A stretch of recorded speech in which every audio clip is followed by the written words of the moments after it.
In today's video, I'm going to teach you how to share code in Slack. If you've ever pasted code into a normal Slack message and noticed the formatting break, the spacing disappear, or certain characters get changed unexpectedly, this process will help you keep everything clean and readable. Slack gives you two main ways to share code properly. The first is using inline or multi-line code blocks for shorter pieces of code, and the second is using code snippets for longer files or anything that needs better structure, syntax highlighting, and easier review. Let's start with code blocks. Open Slack and click into the message box at the bottom of the conversation where you want to post your code. If you're sharing a short code segment or a small block, type 3 backticks directly into the empty message field. Once you do that, the input area will switch into a formatted code block style, which usually appears in a gray monospaced layout.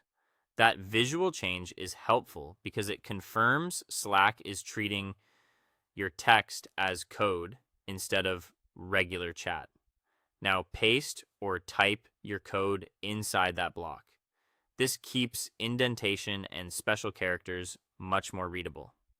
When you're finished and want to return to normal text, use Shift and Enter, then type another set of 3 backticks to close the block, or use the forward arrow option if it appears in your interface.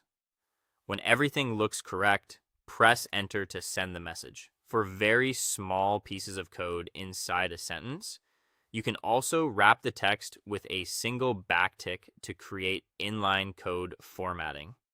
If you're working with a larger script, a config file, or anything with many lines, the better option is a code snippet.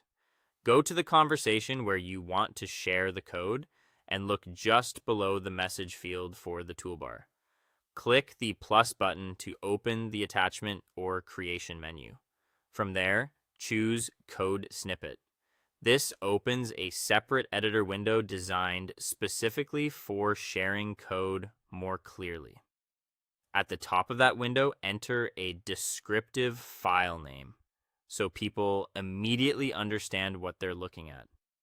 Then find the type dropdown in the upper right area and choose the language that matches your code, such as Python, JavaScript, HTML, or JSON.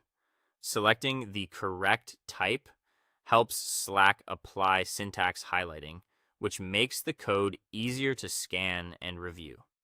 Next, click into the main editor area and paste your code.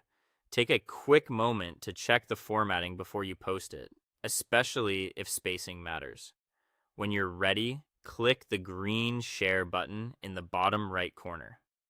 Your code will appear as a clean, expandable snippet card that others can read and copy without cluttering the main chat. That's all for this video. Thanks for watching, and I'll see you in the next one.